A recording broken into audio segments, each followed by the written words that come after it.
Ya, kembali lagi di Megzo lagi. Setelah vakum, akhirnya gue balik lagi untuk nge-review satu barang spesial, yaitu Xiaomi Pocophone F1. Jadi Xiaomi waktu itu ngebentuk Pocophone ini sebagai lawan dari OnePlus yang memang bertitle flagship killer. Kenapa sih waktu itu gue ngebeli Pocophone F1? Karena menurut gue waktu itu gue tergiur banget sama speknya, yaitu Snapdragon 845 dengan yang punya gue ini RAM 6GB dan juga ROM-nya 64GB.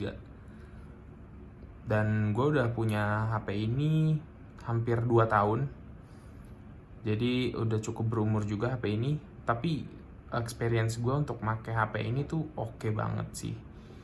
Mungkin yang pertama kita langsung berbicara ke build quality-nya. Kalau misalkan lo lihat, ini tuh memang kelihatan banget ya, plastiknya itu memang kelihatan banget. Memang nggak bisa dipungkirin ini tuh adalah plastik untuk belakangnya. Tapi menurut gue ini nggak masalah, cuman yang bermasalah mungkin lo bisa ngeliat agak ada sedikit bekas-bekas casing ya di sini. Ini pemakaiannya sama hampir dari 2 tahun, jadi kelihatan banget ada bekas tempurnya. Jadi kalau misalkan menurut gue build quality-nya sih kurang bagus ya. Tapi kembali lagi kita mungkin bahas lagi dari sisi lain, yaitu adalah display. Displaynya sih oke banget ya menurut gue. Untuk harga segini tuh oke banget lah. 1080p sudah 1080, jadi cukup oke. Lu bisa ngeliat sendiri, mungkin seperti ini gambaran displaynya. Oke. Dan juga kalau misalkan kita bicara kamera, menurut gue HP ini kameranya udah sangat bagus ya. Apalagi kalau misalkan kalian tambahkan Gcam. Jadi di HP ini gue install Gcam, detailnya itu keluar banget. Salah satu jepretannya gue foto AirPods gue, itu detailnya bener-bener keluar. Jadi untuk lo yang belum install Gcam, gue saranin mending lo cepet-cepet install deh. Karena menurut gue dibandingkan dengan stok kameranya dari si Pocophone ini agak kurang, detailnya tuh nggak keluar betul-betul gitu. Coba kita cek. Walaupun sebenarnya ya udah oke lah ya. Nah, ini untuk stok kameranya. Tapi menurut gue tetap lebih prefer Gcam untuk detailnya yang benar-benar oke banget.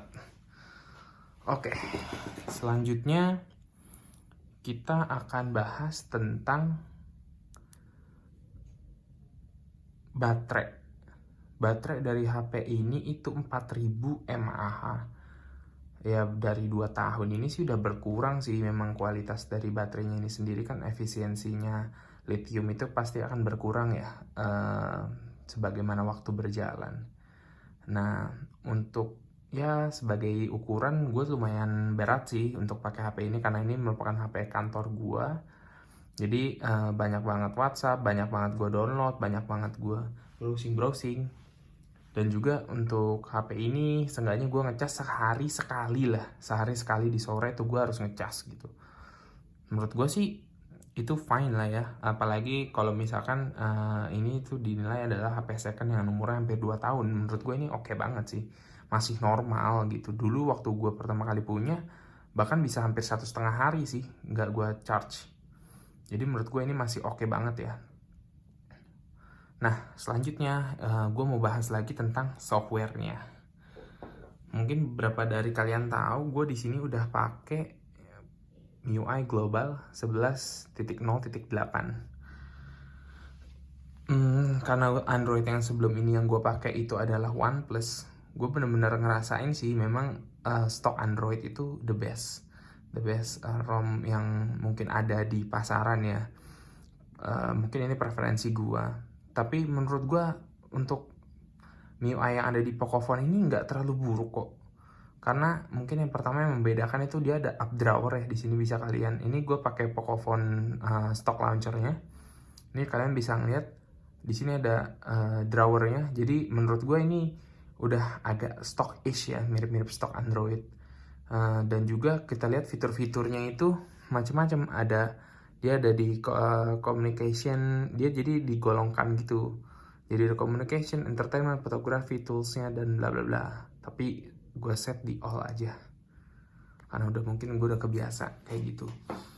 Terus kalau misalkan HP ini menurut gue, karena memang di beberapa HP Xiaomi itu ada ads-nya, di sini tuh nggak ada. Ini yang mungkin membuat agak spesial ya. Mungkin, tapi gue juga pernah lihat juga di beberapa YouTuber tetap ada ads-nya di Pocophone ini. Tapi di HP gue nggak ada. Make sure kalian itu harus mematikan di setting ketika kalian habis reinstall firmware dari HP ini. Nanti ada settingannya supaya mematikan ads. Nah, itu yang harus benar-benar kalian lakuin. Lalu selanjutnya, kalau misalkan kita berbicara fast charging ya, fast charging ataupun bonus-bonus yang lainnya ya.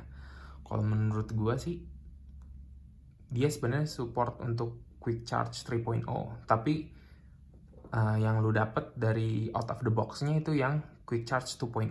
Kalian bisa sih beli quick charge 3.0 dan menurut gue itu lumayan worth it kok. Jadi ngecasnya juga jadi lebih cepet dan itu akan membuat kalian lebih convenient lah untuk menggunakan HP ini gitu. Jadi overall, apakah gue puas menggunakan Xiaomi Pocophone F1 selama 2 tahun ini? Jawaban gue sangat puas. Menurut gue kekurangan Pocophone itu sebenarnya ada di sini ya. Di desainnya menurut gue nih notch-nya ini aneh banget sih. Kenapa notch-nya dibuat gede tapi dia tetap punya dagu di sini?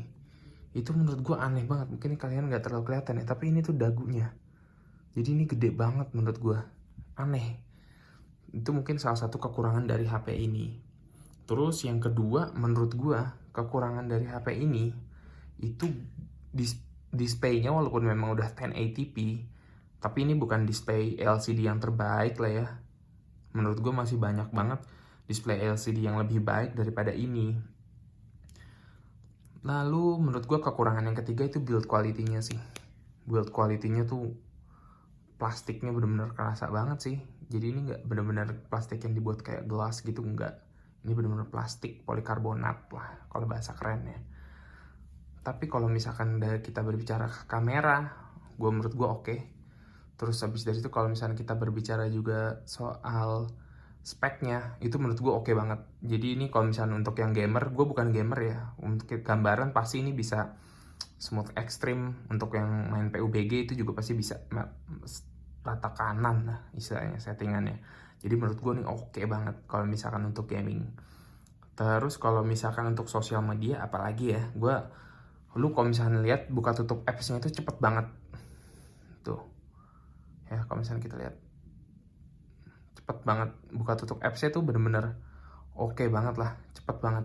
Menurut gue ini oke banget sih untuk umur 2 tahun tuh, cepet banget. Jadi ini merupakan prosesnya dari HP ini ya.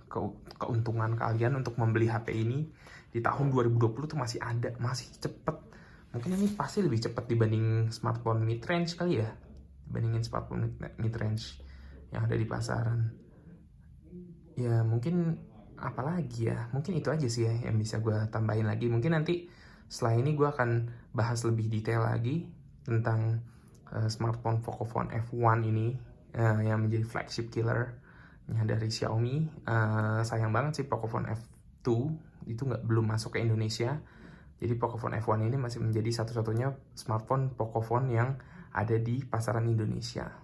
Tentunya ini yang garansi TAM ya, yang garansi resmi ya. Oke, mungkin segitu aja dulu review dari gue. Untuk kalian yang ingin membeli Pocophone dengan harga second, make sure kalian ngecek dulu untuk semuanya, semua hardware-nya apakah masih oke. Lalu yang kedua, make sure kalian juga beli yang garansi resmi, X garansi resmi atau seenggaknya. Karena itu akan bisa di cover, atau kalian bisa ke tempat servis Xiaomi yang ada di bertebaran lah, ada di mana-mana. Mungkin kalian bisa cek website Xiaomi untuk melihat ada di mana aja lokasinya.